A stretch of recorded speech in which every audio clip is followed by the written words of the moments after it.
साथियों, इस संसार में मन से ज्यादा गतिवान, वेगवान और कोई चीज नहीं होती। जिसने मन को साध लिया उसने सब कुछ पा लिया। हम देखते हैं कि हमारी दैनिक दिनचर्या में हम किसी काम को करने के लिए संकल्प करते हैं और जैसे ही उस काम को करने के लिए बैठते हैं वैसे ही हमारा मन भागने लगता है। आप भी जब स्कूल में थे उस समय की याद कीजिए। जब भी पढ़ने को बैठते थे तो क्या कभी मन लगता था पढ़ने को? जब भी पढ़ने को बैठते हैं तो मन हमेशा इधर उधर के कामों में लगता है, भागने लगता है, कभी मन एकाग्र नहीं होता। इस प्रकार जब हमें परीक्षा की तैयारियां करनी होती हैं तो मन को एकाग्र करना होता है, उसे समझाना पड़ता है कि हम जो कार्य करने जा रहे हैं वो हमारे अपने भले के लिए है, उससे हमारा खुद का भला होने वाला है। मित्रों, गुणीजनों का कहना है कि पाप से मन को बचाए रहना और उसे पुण्य में लगाए रहना, यही मानव जीवन का सबसे बड़ा पुरुषार्थ है। इसमें सबसे ज्यादा ध्यान रखने वाली बात यह है कि हम जो काम कर रहे हैं वो कैसा है। क्या उस काम को करने से हमें पुण्य मिलेगा या फिर हम जो काम करने जा रहे हैं उस काम के करने से पाप के भागीदारी हो सकते हैं। कार्य दो प्रकार के होते हैं, पाप कर्म और दूसरा जो श्रेष्ठ है वो पुण्य कर्म है। मनुष्य को हमेशा पुण्य कर्म करना चाहिए। पुण्य कर्म करने के लिए हमें चाहिए सद्ज्ञान, सद्विवेक, जिसके आधार पर हम ये निर्णय कर सकें कि कौन सा कर्म सद्कर्म है और कौन हमें पाप के रास्ते में ले जाने वाला है। साथियों, अगर हम सत्कर्म करते हैं, पुण्य कर्म करते हैं, हमारे अंतर मन में सुख उत्पन्न होता है। और जब हम कोई पाप कर्म करते हैं तो हमारी अंतरात्मा कचोटती है, हमें दुख होता है, हमें किसी न किसी रूप में आकर दुख आ घेरती है, परेशानी आ घेरती है।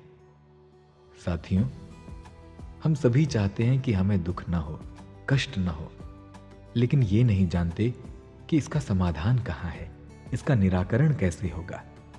आइए आज मैं आपको इसका निराकरण बताता हूं कि हम अपने जीवन में सुखी कैसे हो सकते हैं।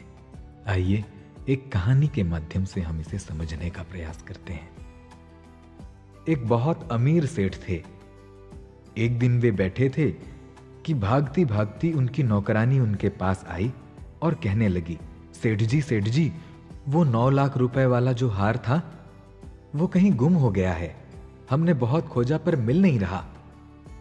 सेठ जी बोले, अच्छा हुआ, भला हुआ। उस समय सेठ जी के पास उनका रिश्तेदार बैठा था। सामान्य सी बात है, बड़े सेठ थे, उनके पास अक्सर कोई ना कोई बैठा ही रहता था। उनके काम के सिलसिले में, व्यापार के सिलसिले में बातचीत चलती रहती थी, चर्चाएं होती रहती थी। आज उनके पास उनका एक रिश्तेदार बैठा था।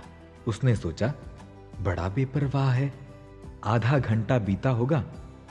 नौकरानी फिर भागी भागी आई और कहने लगी, सेठ जी, वो हार, वो 9 लाख रुपए का हार मिल गया, वो कीमती हार मिल गया। सेठ जी कहते हैं, अच्छा हुआ, भला हुआ। वो रिश्तेदार वहां बैठा बैठा सब बातें ध्यान से सुन रहा था। अब वो पूछने लगा, सेठ जी, जब 9 लाख रुपए का हार चला गया तब भी आपने कहा कि अच्छा हुआ, भला हुआ, और जब हार मिल गया तब भी आप कह रहे हैं कि अच्छा हुआ, भला हुआ, ऐसा क्यों? तब सेठ जी ने मुस्कुराते हुए कहा, एक तो हार चला गया और ऊपर से क्या अपनी शांति भी चली जानी चाहिए? नहीं, जो हुआ अच्छा हुआ, भला हुआ। एक दिन सब कुछ तो छोड़ना पड़ेगा, इसलिए अभी से थोड़ा थोड़ा छूट रहा है तो आखिर में आसानी रहेगी।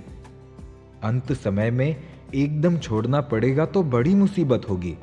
इसलिए दान पुण्य करो ताकि छोड़ने की आदत पड़े तो मरने के बाद इन चीजों का आकर्षण न रहे और भगवान की प्रीति मिल जाए। दान से अनेकों लाभ होते हैं।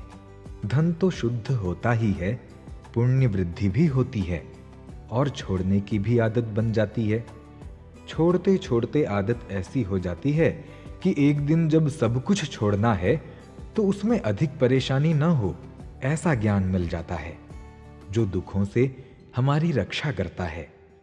तब रिश्तेदार ने फिर पूछा, लेकिन जब हार मिल गया तब आपने अच्छा हुआ, भला हुआ क्यों कहा?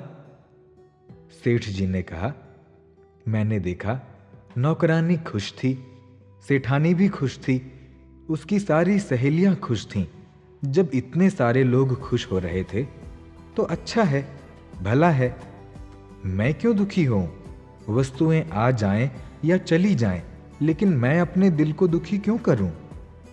मैं तो ये जानता हूं कि जो भी होता है अच्छे के लिए, भले के लिए होता है। जो हुआ अच्छा हुआ, जो हो रहा है वो भी अच्छा हो रहा है, और जो होगा वो भी अच्छा ही होगा। ये नियम सच्चा है। मेरे पास मेरे सद्गुरु का ऐसा ज्ञान है, इसलिए मैं बाहर का सेठ नहीं, हृदय का भी सेठ हूं।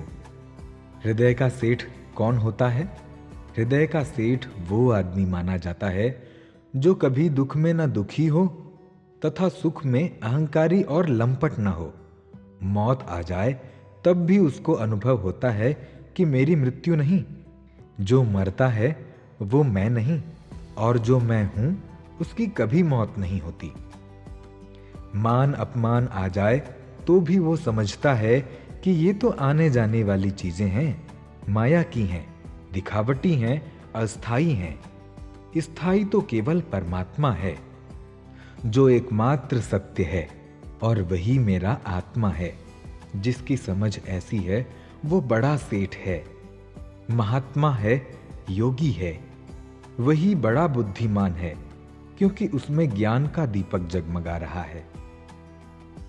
साथियों, संसार में जितने भी दुख और जितनी सारी परेशानियां हैं, उन सब के मूल में बेवकूफी भरी हुई है, अज्ञान भरा हुआ है। सत्संग से वो बेवकूफी कटती एवं हटती जाती है। एक दिन वो आदमी पूरा ज्ञानी हो जाता है, उसके अज्ञान का नाश हो जाता है। अर्जुन को जब पूर्ण ज्ञान मिला तभी वो पूर्ण संतुष्ट हुआ। याद रहे, हमारे जीवन में भी वही लक्ष्य होना चाहिए। धन्यवाद।